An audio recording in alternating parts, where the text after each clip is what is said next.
It was Sunday, January 22, 1984. Early in the morning, around 3 am. In Kunnam village, Suresh Kumar was woken up by a knock at his door. When he opened it, a car traveler told him that a car had fallen into the paddy field and was burning. Suresh Kumar immediately called Radhakrishnan Ashari and the two of them went to check the scene. When they arrived, they saw a black ambassador car turned over in the field. A person was sitting behind the steering wheel, unalive and all burned. As more villagers gathered around, they tried to put out the fire. Even though the car was mostly burned, the number plate was still clearly visible. KLQ7831. Suresh Kumar then went to the Mavelikara police station. The head constable was informed of the situation. This was the beginning of the case of Sukumara Kurup.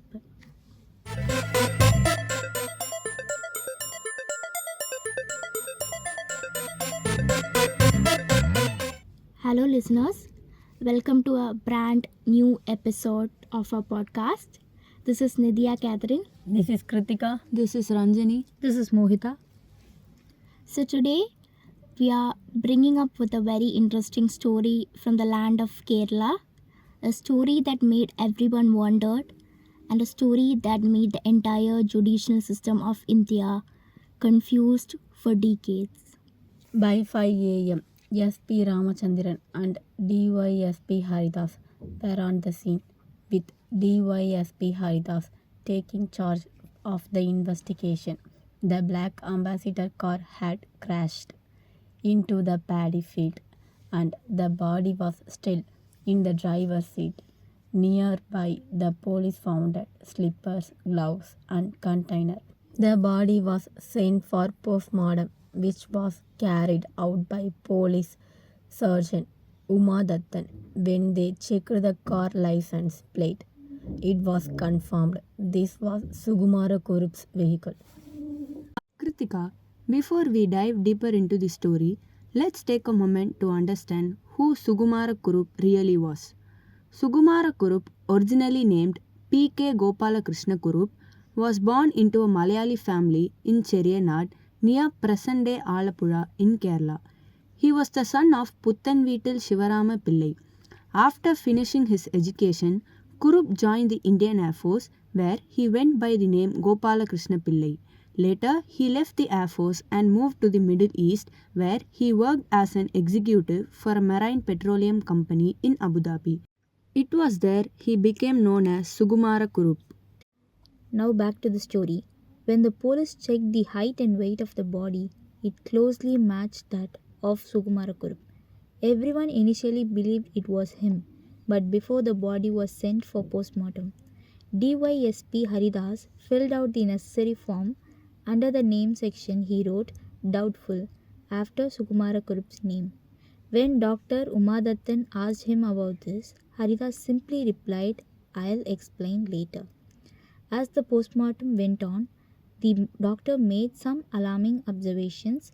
The body wasn't burnt evenly, as would be expected if the car had caught fire naturally.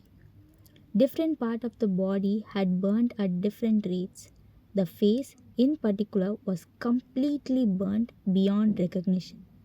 What stood out more even were marks on the chest as if petrol had been poured on it and set alight. When the doctor examined the internal organs, he discovered the presence of the foreign substance. It was clear now this wasn't an accident. Dr. Umadattan confirmed the worst. The body had been deliberately burnt after death. This was murder. Next, the police went to the Mavelikara police station, where they found someone waiting for them. Sukumara Kurup's wife's sister's husband, Bhaskaran Pillai. The police had called him to ask about Kurup. Bhaskaran Pillai was dressed in full sleeves shirt and mundu, which was unusual at the time. as full sleeve shirts weren't as common. He told the police that Sukumara Kurup had enemies abroad, suggesting that was the reason for someone might have killed him. But as he spoke, DYSP Haridas asked Bhaskaran Pillai to roll up his sleeves. At first he refused, but after some pressure from the police, he agreed to it. That's when they noticed something strange. Bhaskaran Pillai's knees was burned. After examining the burn, the doctor confirmed that it had happened within the last 24 hours. The police immediately began questioning Bhaskaran Pillai, and that's when everything took a shocking turn. He admitted that he had killed Sukumara Kurup. Why? Because Kurup owed him 50,000 rupees for visa and had never paid it back. And just like that, the whole story changed. Our listeners might be wondering, why did DYSP Haridas write doubtful when giving the body for postmortem? Well, here is the answer. That same morning, DYSP Haridas had sent two police officers in mufti to Sukumara Kurup's house to observe the situation. When they arrived, they noticed something strange. Nobody in the house seemed to be grieving. In fact, they were going about their days as if nothing had happened. They were even cooking chicken curry. This unusual behavior raised doubt in DYSP Harida's mind, and it was then that he began to question whether this was really the body of Sukumara Kurup. There was another twist in the story. Sukumara Kurup had another car, one that he used regularly, and he also had a driver, his best friend Ponnappan. The people at Sukumara Kurup's house started to grow suspicious of him, wondering if he had something to do with the murder. Later that evening, DYSP Haridas visited Kurup's house, where the conversation quickly turned to Ponnappan. Everyone there seemed to be accusing him of being involved in the crime. Just then, Ponnappan arrived and claimed he had been away for work. The police immediately began questioning him, and he came up with a story that raised even more eyebrows. Ponnappan explained that while they were driving on Karuvata Road, a man had suddenly jumped in front of the car. After confirming he was dead, they placed the body inside the car and took it with them and did everything as such. Ponnappan then said they went to an Alua lodge where Sukumara Kurup was taken afterward. The story was strange and full of holes, leaving the police with even more questions. After dropping Sukumara Kurup at the lodge, Ponnappan left the house and went to Vandanam Medical College to meet a lab assistant named Madhu. They talked for a while and then Ponnappan left again, heading somewhere else. The police soon tracked down Madhu and questioned him. Madhu revealed something critical. Ponnappan had sent a telegram from Alapura and Madhu had accompanied him to do so. The telegram was sent to Sukumara Kurup's wife, informing her that her husband was dead and urging her to come to Kerala immediately. To verify this information, DYSP Haridas put Chenganur SI Christie in charge of the investigation. The police also uncovered another important lead. In Alapura, a trunk was booked to Aluva Alankar Lodge. The police immediately went to the lodge where they showed the owner a picture of Sukumara Kurup. The owner immediately recognized him and confirmed that Kurup had checked in under the name Venugopal Alapura. The case had shifted once again and the things were becoming even more complicated. So, whose body was even that? Oh my god. The police began looking into missing person reports, but at first nothing turned up. After a few days, they received information from Haripad station that a man named Chaco from Alva's Tandanpalli area was missing. His brother had filed a missing person report. The police visited Chaco's house and spoke with his wife Shantamma. They quickly realized that Chaco's height and weight was similar to Sukumara Kurup's. DYSP Haridas immediately contacted Dr. Umadattan with this new lead. Using an adhesive technique, Dr. Umadattan confirmed that the body in question was in fact Chaco. On February 1, after 10 days, imagine after 10 days they dug up the buried body. The next step was to use an superimposition technique. The police took a photo of Chaco from his house and compared it to the skull. The match was undeniable. Additionally, they recreated a leg bone and feet, fitting them perfectly into Chaco's slipper. This made the case one of the first in India to use food recreating technology, and it was all done by Dr. Umadattan. So the case of Sukumara Kurup's death had now turned into the case of Chaco's murder.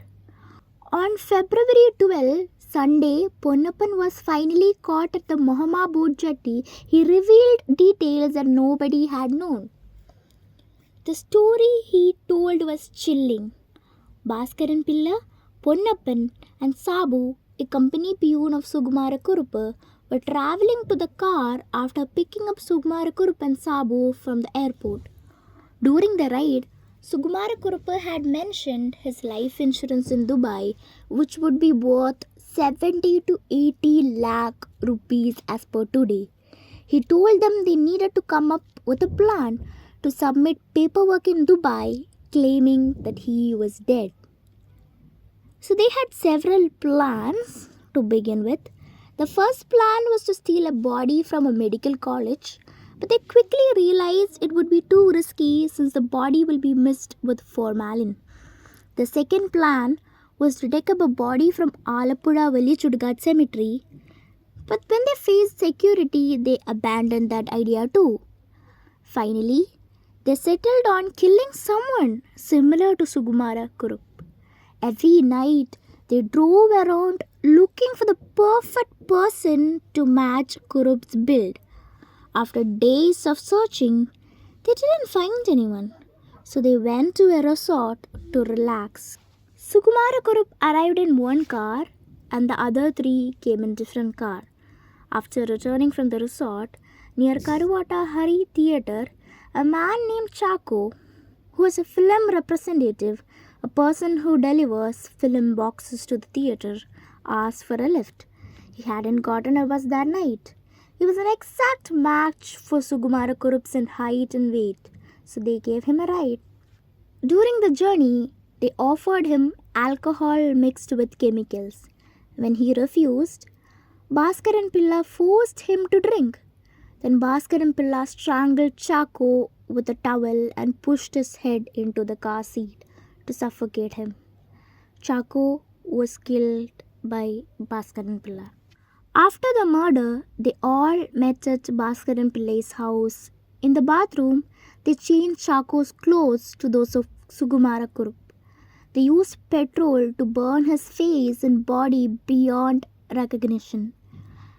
Then they drove to the paddy field, placed the body inside the car, poured petrol, and set it on fire like professionals. They even wore gloves, but out of fear, they left the gloves behind when they left the scene. The police arrested everyone except Sukumara Kurup. Bhaskaran Pilla, the first criminal, and Ponnappan, the second, was sentenced to life in prison.